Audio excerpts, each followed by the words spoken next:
Hello everyone, welcome back to my channel friends. आज के video में हम एसएसटी यानी कि सामाजिक अध्ययन की एक पाठ्य योजना देखेंगे और जिसका टाइटल हमारा रहेगा भारत की जलवायु यानी कि क्लाइमेट ऑफ इंडिया। और बच्चे जो हैं इसके बारे में जो है वो पूर्व ज्ञान रखते हैं या आपको सोचकर चलना है, क्योंकि बच्चों के पास कुछ ना कुछ नॉलेज होती है और उसी प्रीवियस नॉलेज से कनेक्ट करते हुए आपको अपना न्यू नॉलेज जो है वो पाठ्य योजना के तहत देना होता है। तो इसमें जो हमारी लेसन प्लानिंग रहेगी ये रहेगी हमारी भारत की जलवायु पर।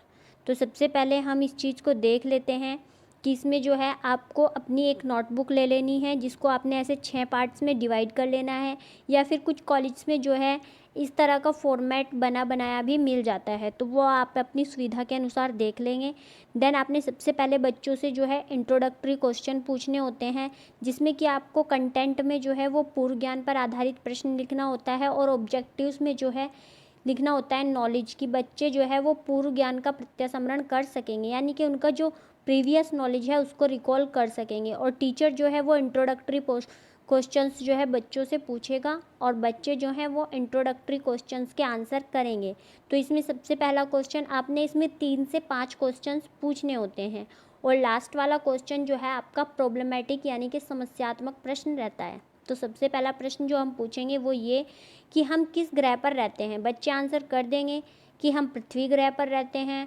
देन आपने पूछना है कि पृथ्वी के चारों ओर स्थित गैसों के आवरण को क्या कहते हैं। तो बच्चे बता देंगे कि पृथ्वी के चारों ओर स्थित गैसों के आवरण को वायुमंडल कहते हैं। थर्ड क्वेश्चन आप पूछ लेंगे कि वायुमंडल में ताप, वायु दाब इत्यादि के कारण होने वाले दैनिक परिवर्तन को क्या कहते हैं, यानी कि कभी सर्दी कभी गर्मी, किसी दिन बारिश, इस तरह को हम क्या कहते हैं। तो बच्चे बता देंगे कि इसको हम मौसम कहते हैं। देन आपने पूछना है कि मौसम का लंबे समय तक एक जैसा बने रहना और इसका औसत क्या कहलाता है। तो बच्चे संभावित उत्तर देने का प्रयास करेंगे। कुछ छात्र जो है जलवायु उत्तर दे सकते हैं। तो आपने जो है यहाँ से अपना उद्देश्य कथन कह देना है, यानी कि स्टेटमेंट ऑफ एम अपना जो है अनाउंस करना है क्लास में। और इसका जो आपका ऑब्जेक्टिव रहेगा, टीचिंग ऑब्जेक्टिव, वो रहेगा बच्चों में इंटरेस्ट क्रिएट करना, यानी कि बच्चों में जो है वो रुचि क्रिएट करना। और आपका टीचिंग पॉइंट जो रहेगा वो जलवायु रहेगा। तो आपको बच्चों को क्लास में अनाउंस कर देना है कि आज हम कौन से टॉपिक का अध्ययन करेंगे। हम आज जलवायु का अध्ययन करेंगे और बच्चे जो है वो उद्देश्य केंद्रित होंगे। देन आपने एक प्रेजेंटेशन देनी होती है और प्रेजेंटेशन में आपने 1 से 2 क्वेश्चन पूछकर बच्चों का वार्म अप करना होता है। तो यहाँ पे आप लिखेंगे आपका कंटेंट जो आपने पढ़ाना है, जलवायु की परिभाषा। आपका जो ऑब्जेक्टिव रहेगा वो परिभाषा के बारे में ज्ञान देना रहेगा, यहाँ पे आप लिख सकते हैं। देन जो है इसमें आपने बच्चों से पूछना है कि एक वर्ष में कितनी ऋतु होते हैं। बच्चे बता देंगे कि 3 मुख्य ऋतु होती है और ऋतुओं का यह वार्षिक चक्र जब 30-40 वर्षों तक लगातार एक जैसा चलता रहे तो उसे क्या कहते हैं। तो बच्चे इसका संभावित उत्तर देने का प्रयास करेंगे। कुछ कॉलेज में यहाँ पर जो है समस्यात्मक प्रश्न जो है लिखवाया जाता है फ्रेंड्स, लेकिन यहाँ पे और इंट्रोडक्टरी में लिखवाया जाता है यहाँ पे मौन। तो ऐसा नहीं होगा कि बच्चे जो हैं वो चुप हो जाएंगे। हो सकता है कि बच्चे कुछ अलग तरह के आंसर्स जो हैं दें, क्योंकि हमें पता है कि बच्चों को कुछ ना कुछ नॉलेज ज़रूर होगी। आपका जो यहाँ पे मेथड था वो यहाँ भी क्वेश्चनर मेथड था और यहाँ भी जो है प्रश्नोत्तर विधि ही है। अब आपने अपनी बात का स्पष्टीकरण देना है कि जब एक स्थान पर ऋतुओं का चक्र कई वर्षों, लगभग 30 से 35 वर्षों से अधिक समय तक लगातार एक समान बना रहता है, तो मौसम के इस औसत दशा को उस क्षेत्र की जलवायु कहा जाता है। और बच्चे जो हैं वो ध्यानपूर्वक सुन। सामान्यतः भारत में एक वर्ष में 4 ऋतुएं होती हैं, शीत ऋतु, ग्रीष्म ऋतु, वर्षा ऋतु और शरद ऋतु। एक एक करके आपने इनका एक्सप्लेनेशन देना है। तो सबसे पहले हम शीत ऋतु का देंगे कि दिसंबर से फरवरी तक का मौसम जो है वो शीत ऋतु कहलाता है और इस समय भारतीय भूभाग पर सूर्य की किरणें जो हैं वो तिरछी पड़ती हैं, जिससे यहाँ ठंड पड़ती है। दक्षिण भारत की तुलना में उत्तर भारत अधिक ठंडा रहता है। यहाँ दिन अपेक्षाकृत गर्म और रातें जो है वो ठंडी रहती हैं। इस समय जो फसल बोई जाती है वो रबी की फसल जो है बोई जाती है। अब आपने अपनी सेकंड प्रेजेंटेशन देनी है। इसमें आपका जो टीचिंग पॉइंट रहेगा वो रहेगा ऋतुओं का वर्गीकरण, कि आपने ऋतुओं का वर्गीकरण जो किया है उसको आप बच्चों को समझाएंगे। देन आपका ऑब्जेक्टिव जो रहेगा वो रहेगा बोध यानी कि अंडरस्टैंडिंग, छात्र ऋतुओं के बारे में जो है व्याख्या कर सकेंगे। और आपने अपने इसमें भी प्रेजेंटेशन में 2 क्वेश्चन पूछने हैं जिनके आंसर आपने यहाँ लिखने थे, मैं नहीं लिख पाई हूँ, आप ये खुद से लिख लीजिएगा। इसके साथ साथ आपने साथ साथ ही इवैल्यूएशन क्वेश्चन भी पूछते रहना है कि शीत ऋतु कब से कब तक होती है, या फिर आप सारे इवैल्यूएटरी क्वेश्चन एक साथ बाद में भी पूछ सकते हैं। तो शीत ऋतु में सूर्य की किरणें कैसी पड़ती हैं भारत में, ये बता देंगे बच्चे कि तिरछी पड़ती हैं।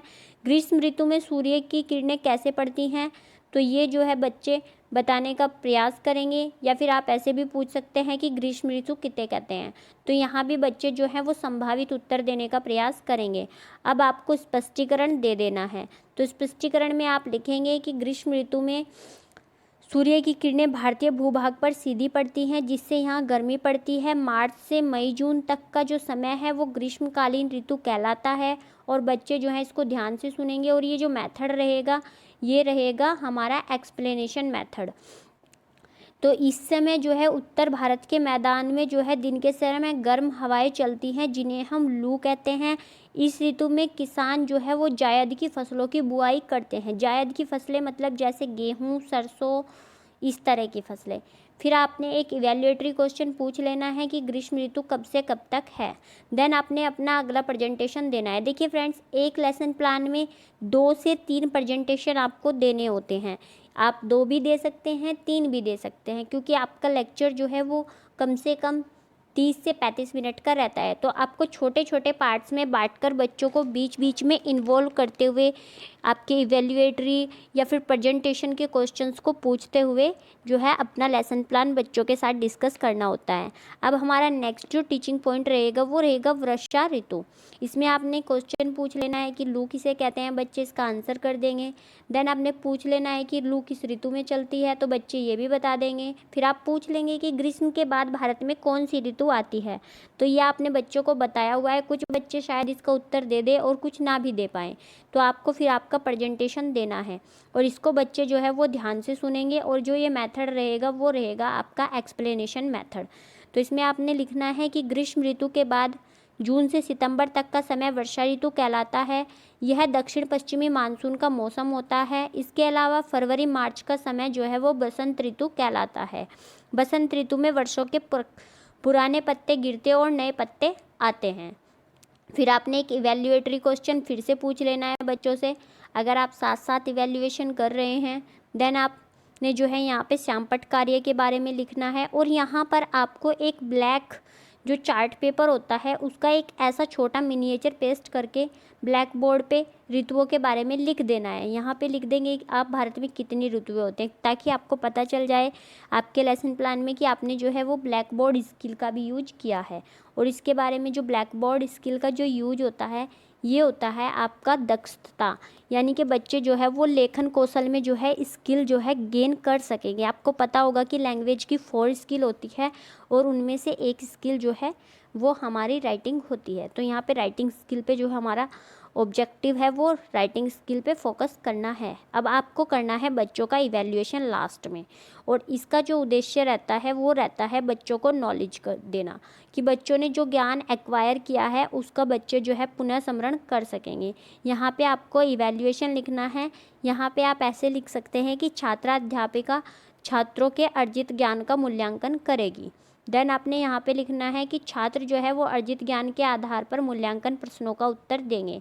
और यहाँ आपको जो है अपने मूल्यांकन प्रश्न जो है बच्चों से पूछ लेना है। देखिए यहाँ पे मैंने क्या लिखा है कि शीत ऋतु में कौन सी फसलें बोई जाती हैं, जायद की फसलें कब बोई जाती हैं, बसंत ऋतु में क्या होता है, और लास्ट क्वेश्चन है लू कहाँ चलती है, तो ये भी आपको बताना है। अब इसके बाद आप बच्चों को जो है वो होमवर्क देंगे और इसका जो ऑब्जेक्टिव रहता है वो रहता है एप्लीकेशन, यानी कि बच्चे जो ज्ञान उन्होंने धारण किया है या ज्ञान उन्होंने अर्जित किया है उसका बच्चे जो हैं वो प्रयोग कर सकेंगे। और आपको एक क्वेश्चन दे देना है बच्चों को, आप 2 भी दे सकते हैं जो आपके होमवर्क में आएंगे। तो यहाँ पे मैंने एक क्वेश्चन दिया है कि भारतीय भूभाग के अनुसार ऋतुओं का वर्णन अपने शब्दों में करें। तो फ्रेंड्स ये आपका लेसन प्लान था जो कि भारत की जलवायु पर आधारित था। आई होप ये आपके लिए हेल्पफुल रहेगा। Thanks for watching this video.